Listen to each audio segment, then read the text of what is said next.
Ayun po si Ninong Andop. May nakuha na po siya. Ilan nakuha mo nang awalaw? Ay, bali 6 lahat. Ano yung nakuha mo doon? Talakatak tsaka Oriles. Sana all may nakuha na. Kalayupan.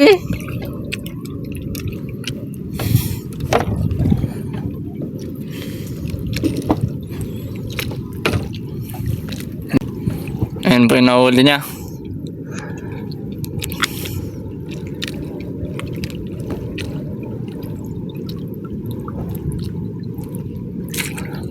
Uy! Ayan po yung huli ni Ninong Andop, mga adventure. 3 Orilis, tapos 3 talakatak. Haya. Ayun mga adventure, tayo po zero balance pa. Wala pa ako nakuha.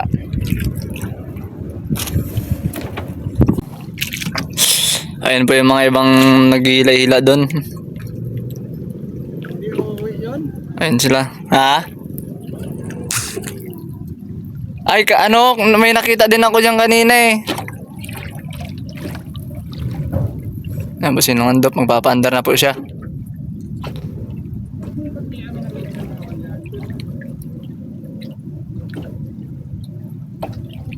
Meron yan dyan. Dyan ako duman kanina yun. Ano?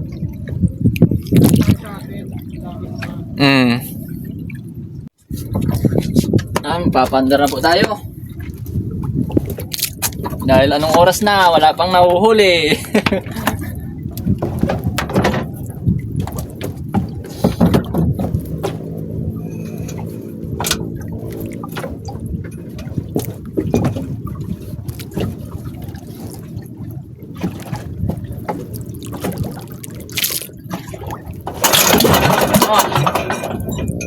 Good.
A few moments later.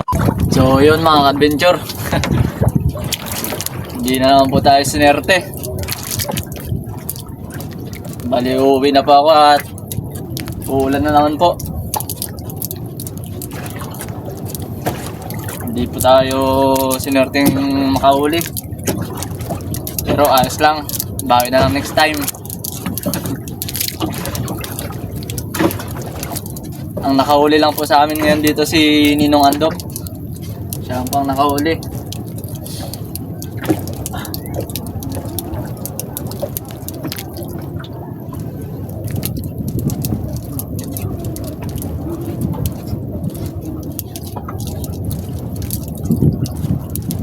Nailakot na rin po natin tong nailakot ko na rin po tong bangka ko dahil nakabili na po ako ng LC at saka yung ehe.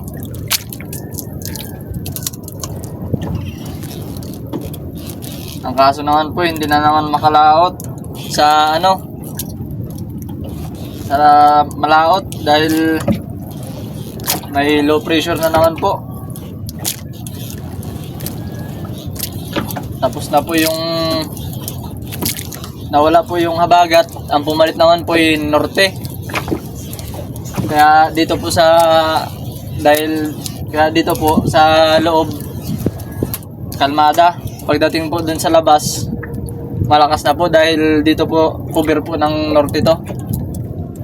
Itong sa loob. Magsisiuwian na rin po sila. Sasabi na po tayo para tayo po ay may katulong na magsampa.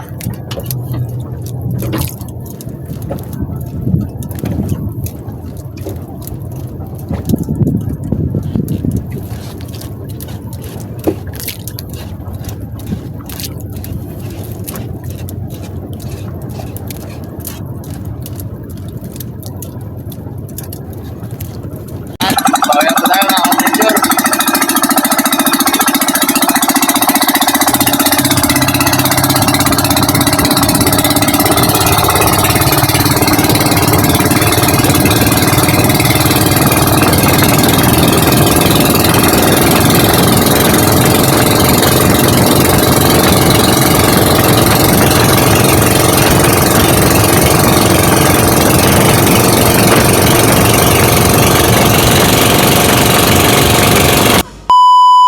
So yun mga adventure at bali bumalik po ako dito kila Tita Nini at magluluto daw po pala siya ng munggo ngayon. Ito po yung daon ng ampalaya at meron din pong sutangon, tapos karne po, ayan po, pampalasa, at ito naman po yung munggo tapos na pong nilaga. Ayan po at naglagay na po si Tita Nini at igisahin niya na daw po yung mga ricado.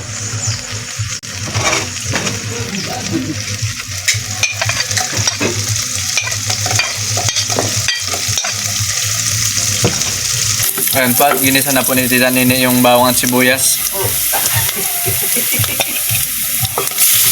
Susunod na po ilalagay na rin po ni Tita Nini yung karne.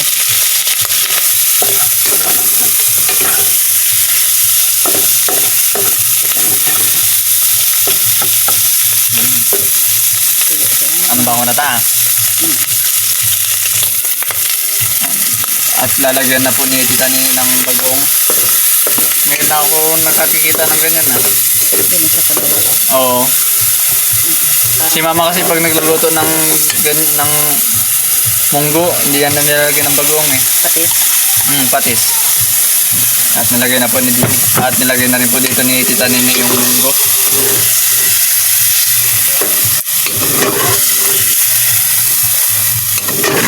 Sabi niya dito mo, gusto ko yung mapalot ah. At ilalagay na rin po dito ngayon ni Tita Nini yung sutangon. Wow! Ang sarap kung parang ako sa labas.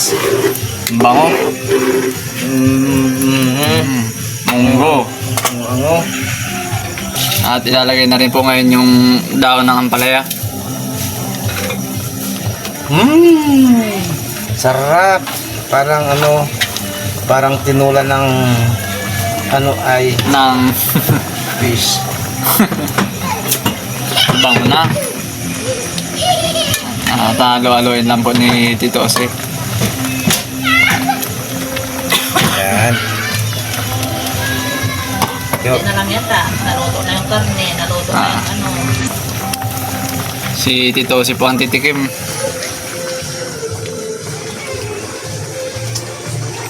Ano lasa to? Yummy. Yummy daw po. Yummy. One day later. Mga ka-adventure, bali andito po ako ngayon sa tabing dagat. Hapon na po. At nagkarga po pala ako ng mga gamit ko dito. At lalaot po kami mamayang madaling araw.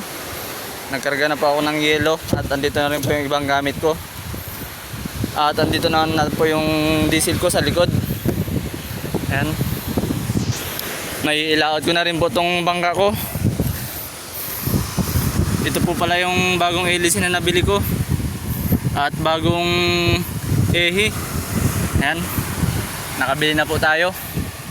Sana po magandang manakbo tong hélice na, sana po magandang manakbo tong hélice sa bangka natin. At hindi po hirap yung makina. Na-try ko naman na po to kahapon. Okay naman po manakbo pag walang karga. Ewan ko lang po pag may karga, mga ka-adventure. Haba po ng kati ngayon. Mamaya pa po kami aalis, mga alas 2 po ng madaling araw.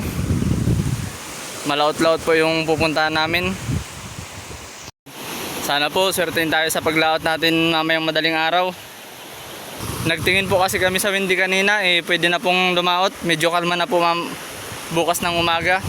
Kaya po lalaot na kami.